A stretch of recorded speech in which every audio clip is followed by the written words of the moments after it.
আসসালামু আলাইকুম। সবাইকে শুভেচ্ছা জানাচ্ছি। মাসুম মাহবুব। দেখছেন ওপেন দ্য ইউটিউব চ্যানেল এবং মাসুম মাহবুব ফেসবুক পেজ। অনেকেই বলেন অডিও বাড়াতে, কিন্তু আমি যখন কথা বলি আমার সাউন্ড আ কার্ডে দেখাচ্ছে লাল হয়ে যাচ্ছে। তার মানে আমার সাউন্ড বেশি হলে লাল রেখাটি দেখা যায়। প্রিয় দর্শক, বেশ কিছু গুরুত্বপূর্ণ খবর আছে। এর মধ্যে ১ম খবরটি হলো রাশিয়া ইরানকে দিচ্ছে SU-35 প্রায় ৪৮ টা। ২০ টা তৈরি হয়ে গেছে আর ২৮ টা তৈরি হচ্ছে। তার মানে যুদ্ধ কৌশলে ইরান এবার দখলদার দেশটিকে খেলা দেখাতে যাচ্ছে। ২ নম্বর গুরুত্বপূর্ণ খবর, ট্রাম্প এবং নেতানিয়াহু আসছে নির্বাচনে পরাজয়ের মুখ দেখতে পারেন এমন তথ্য আসছে সেই দেশগুলোর গণমাধ্যমে। ৩ নম্বর গুরুত্বপূর্ণ খবর, পিতার জানাজা শেষে এবার জাতির উদ্দেশ্যে প্রকাশ্যে কথা বললেন আয়াতুল্লাহ আলী খামেনির ছেলে মুস্তফা খামেনি। ঘোষণা দিলেন কঠিন প্রতিশোধ নেবার।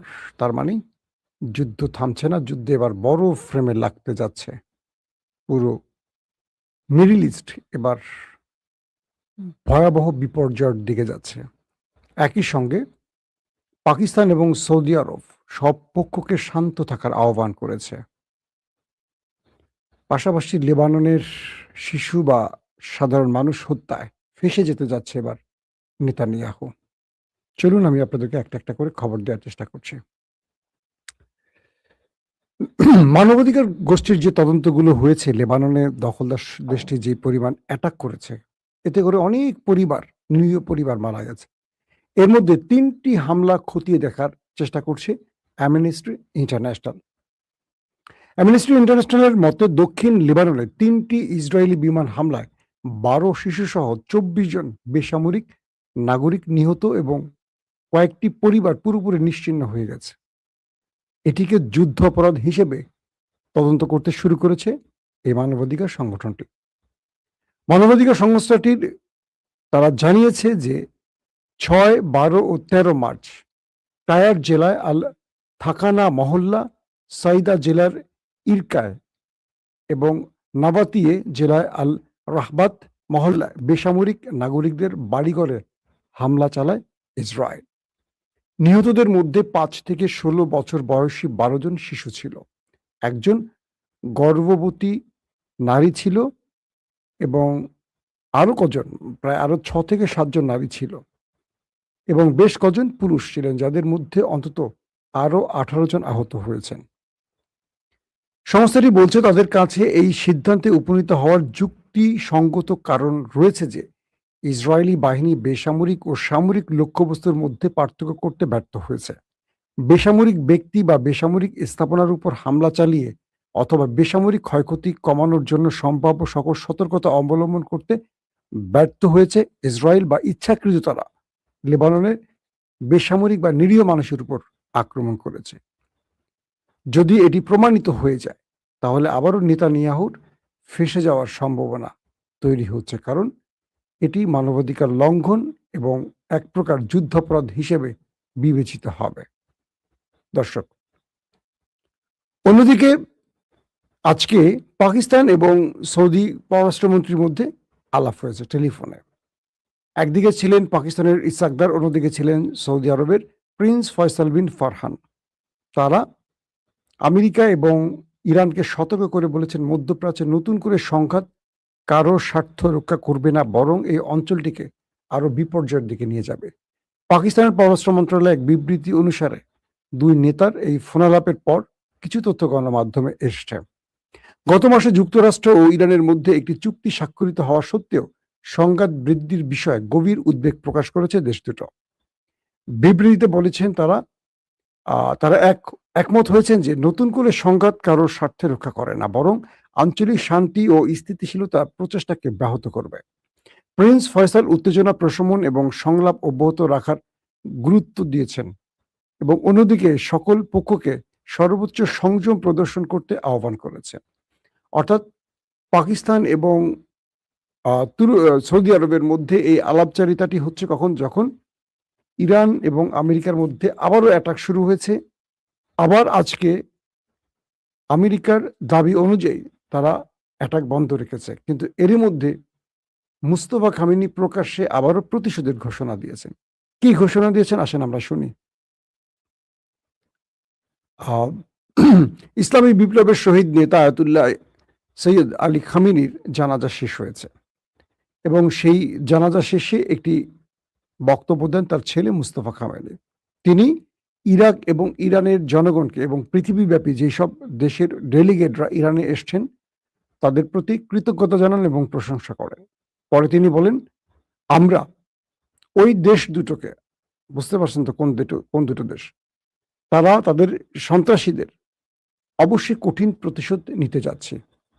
আল জাজিরা বলছে কি যে মুস্তফা খামেনি তার শেষ বক্তব্যে তার পরিবার, তার দেশবাসী এবং তার বাবার পবিত্র রক্তের বদলা নেবেন এই ঘোষণাটি দিয়েছেন। এই ঘোষণার পর পৃথিবীতে আবার নতুন করে টেনশন বেড়ে গেছে, কারণ তিনি বলছেন যে আমরা এই রক্তের বদলা নেবই, প্রতিশোধ এ জাতির অঙ্গীকার। অর্থাৎ মুস্তফা খামেনির দেখেছেন পুরো জাতি তার বাবার জানাজায় এসছে এবং একটি দাবি করেছে, প্রতিশোধ প্রতিশোধ প্রতিশোধ। সবাই ইন্তেকাম বা প্রতিশোধের দাবি তুলেছেন। তো দেশটির ভেতরে যেই প্রতিশোধের দাবি উঠেছে সেই দাবির প্রতি শ্রদ্ধা জানিয়ে মুস্তফা খামেনি এবার প্রকাশ্যে ঘোষণা দিয়েছেন তারা প্রতিশোধ নেবে। এখন এই প্রতিশোধ কি হতে পারে? ট্রাম্প নেতানিয়াহুর উপর বিশেষ কোনো অ্যাটাক, নাকি আবারও মিসাইল অ্যাটাক? মিসাইল অ্যাটাক তো আমরা দেখেছি, কোনটা হবে এটাই স্পষ্ট তিনি করেননি।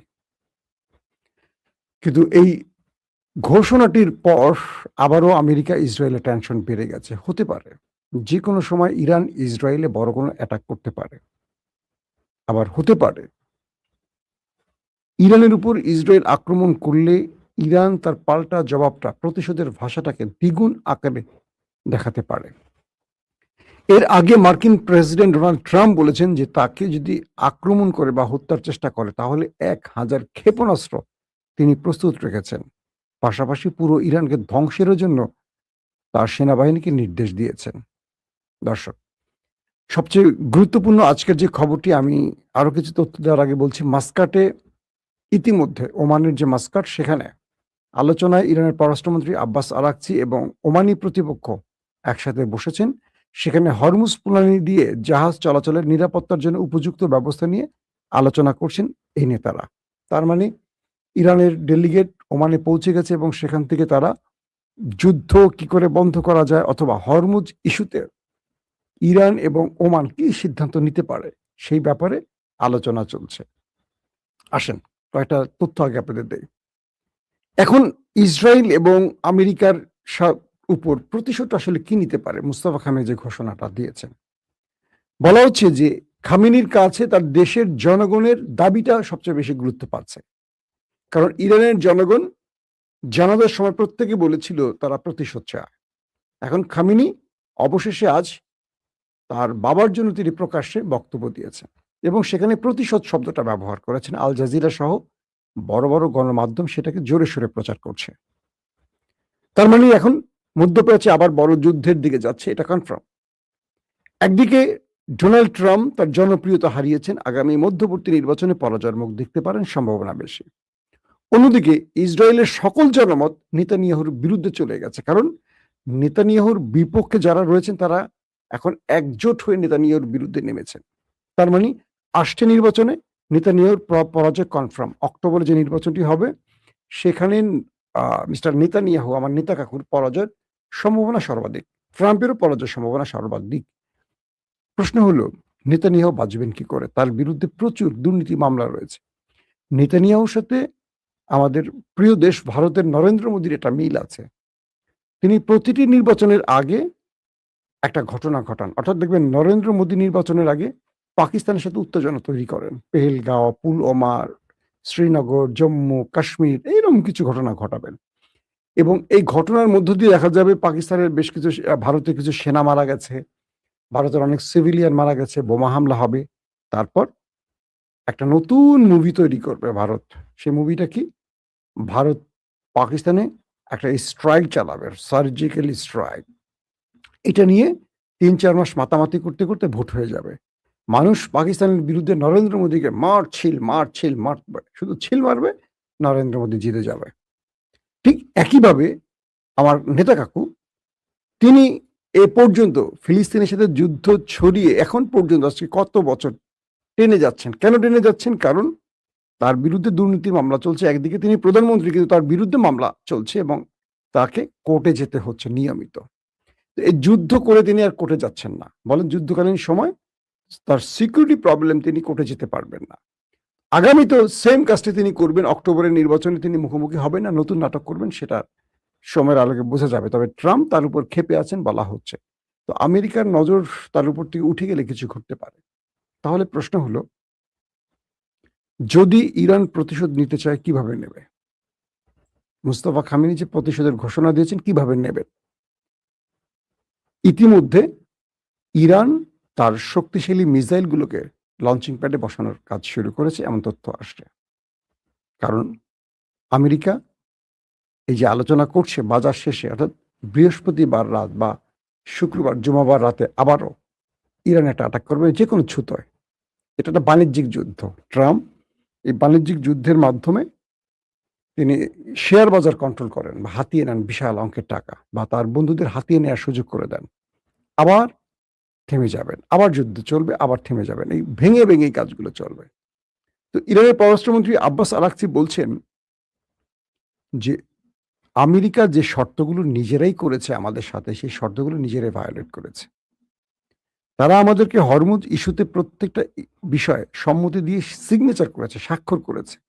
এখন তারা সেগুলি নিজেরাই মানে কি বলবো, অমান্য করছে, লঙ্ঘন করছে। আমেরিকা শান্তি চুক্তির ব্যাপারে তাদের সদিচ্ছা নাই। তারা ইরানের সাথে সময় ক্ষেপণ করছে। মূলত আমেরিকা একটা বড় যুদ্ধের জন্য প্রস্তুতি নিচ্ছে, অথবা মধ্যবর্তী নির্বাচনের জন্য দৃষ্টি ফেরাতে চাইছে, অথবা তার সামরিক বাজারে টান পড়ে গেছে। কারণ আমেরিকা ইরানকে ধ্বংস করতে তার বাংকার ব্লাস্টার সহ তার নিউক্লিয়ার সাইট, তার পাওয়ার সাইট, তার মিসাইল স্টোরেজ ধ্বংস করার জন্য যে পরিমাণ মিসাইল মারছে, এই মিসাইল মারার ফলে আমেরিকা দিন শেষে দেখল যে ইরানের 90% মিসাইল স্টোরেজ এখনো অক্ষুণ্ণ আছে। 70 থেকে 80% মিসাইল লঞ্চার এখনো অক্ষুণ্ণ আছে। অর্থাৎ সেই বিশাল পাহাড়ের উপরে, যেখানে মাটির নিচে তারা স্টোরেজ বানিয়ে রেখেছে ইরান, সেখানে ঢুকতে পারেনি। প্রায় 150-200 তলা একটা বাড়িকে ঢুকাই দিলে যত নিচে যাবে, তার চেয়ে নিচে ইরানের সেই মিসাইল সাম্রাজ্য। তো ইরানের সেই পাহাড়গুলোতে 13 থেকে 14,000 বোমা মেরেছে, বাংকার ব্লাস্টার বোমা। কে মেরেছে? আমেরিকা। এগুলো সেখানে আর পৌঁছতে পারেনি, যার ফলে ইরানের কোনো মিসাইল, কোনো নিউক্লিয়ার সাইট এবং তাদের যে মিসাইল লঞ্চার, এগুলো ধ্বংস হয়নি। এবং বিভিন্ন গণমাধ্যম, বিবিসি, সিএনএন, বড় বড় গণমাধ্যম, এপি, রয়টার্স, তারা স্যাটেলাইট ইমেজ পর্যবেক্ষণ করে বলছে যে তারা উপরি ভাগের কিছু অংশ আক্রমণ করছে। কিন্তু ইরান তো বললাম না, 150 তলা বাড়ি বা 200 তলা বাড়িকে মাটির মধ্যে ঢুকায় দেন। এত নিচে ইরান তার সাম্রাজ্য বানিয়েছে। এখানে আমেরিকা পৌঁছানোর কোনো প্রযুক্তি আবিষ্কার করতে পারেনি, তারা যদিও দাবি করেছিল। তো সেই ইরানকে কিভাবে আমেরিকা সাইজ করবে? কারণ ইরান আমেরিকার দৌড় বুঝে গেছে। এখন আমেরিকা একটা কাজ করতে পারে, নিউক্লিয়ার আক্রমণ। কিন্তু ইসরায়েল এটিও বলছে যে আমাদের সাথে দর কষাকষির এই অজুহাতে হয়তো ইরান নিউক্লিয়ার বানিয়ে ফেলছে। এই যে যুদ্ধবিরতি এটা সেটা চলছে, এগুলোর মধ্যে মুস্তফা খামেনির বাবা আয়াতুল্লাহ খামেনি যেই মাসালাটা দিয়েছিলেন যে নিউক্লিয়ার বোমা হারাম, কারণ এটা মানব জাতিকে ধ্বংস করে। কিন্তু তার মৃত্যুর পর তার মাসালার পরিবর্তন আসছে। কি? মুস্তফা খামেনি বলেছেন, যদি আমাদের কাছে এই নিউক্লিয়ার থাকতো, আজকে শত্রুর আক্রমণের সাহস করতো না, যেমন তারা উত্তর কোরিয়া আক্রমণের সাহস করে না। উত্তর কোরিয়া একটার পর একটা মিসাইল পরীক্ষা চালায়, আমেরিকা ভয় পায়, কারণ মেরে বসতে পারে। তো ইরান এই বক্তব্যটি দিয়ে কি প্রমাণ করলো? সাম্প্রতিক গত 3-4 দিন আগে আইআরজিসির বেশ গুরুত্বপূর্ণ একজন উপরস্থ অফিসার বলেছে যে ইরানের উপর যদি আবার নেক্সট আক্রমণ করা হয়, ইরান এবার নিউক্লিয়ার বোমা তৈরিতে নজর দেবে। আক্রমণ হয়ে গেছে। এখন এইটুকু বলা যায়, ইরান নিউক্লিয়ার বোমা হয় বানিয়ে ফেলেছে বা চূড়ান্ত লক্ষ্যে। এখন আমি এটা আপনাকে বলবো না, কারণ এই কথা বারবার বলেছি। আমার মনে হয় বানিয়ে ফেলেছে। ইরান এত বড় আক্রমণের পর নিউক্লিয়ার বোমা বানাবে না এত বোকা, যাদের কাছে 60% উন্নত কি বলবো ইউরেনিয়াম রয়েছে, যেটাকে তারা একেবারে 90% নিতে সময় লাগে মাত্র 15 দিন বা 10 দিন। তো আজকে প্রায় ছয় মাস তো না, ফেব্রুয়ারি 28 তারিখ থেকে যুদ্ধ শুরু, ফেব্রুয়ারি, মার্চ, এপ্রিল, মে, জুন, জুলাই। তো এই যে প্রায় 5 মাস, 4 মাস, 5 মাসের মতো সময় ইরান কি আর বসে আছে? 60% থেকে 90% তারা আনেনি, অবশ্যই এনেছে। কারণ তাদেরকে আরেক দুই পরাশক্তি আছে, চীন, রাশিয়া সাপোর্ট দিচ্ছে। তো এই পরিস্থিতিতে ইসরায়েল, আমেরিকার আসলে অনেক রকম ভয় আছে ইরানকে নিয়ে, কারণ ইরান এই মুহূর্তে কাউকে তোয়াক্কাই করছে না, আমেরিকাকে তোয়াক্কা করছে না। তো আমেরিকা যখন নিউক্লিয়ারের হুমকি দিচ্ছে, ইরান কেন ভয় পাচ্ছে না? এটা নিয়ে ইরানের ইসরায়েল এবং আমেরিকার টেনশন বেশি। যে ট্রাম্প বারবারই নিউক্লিয়ার আক্রমণের হুমকি দিচ্ছে, কিন্তু ওরা ভয় পাচ্ছে না কেন?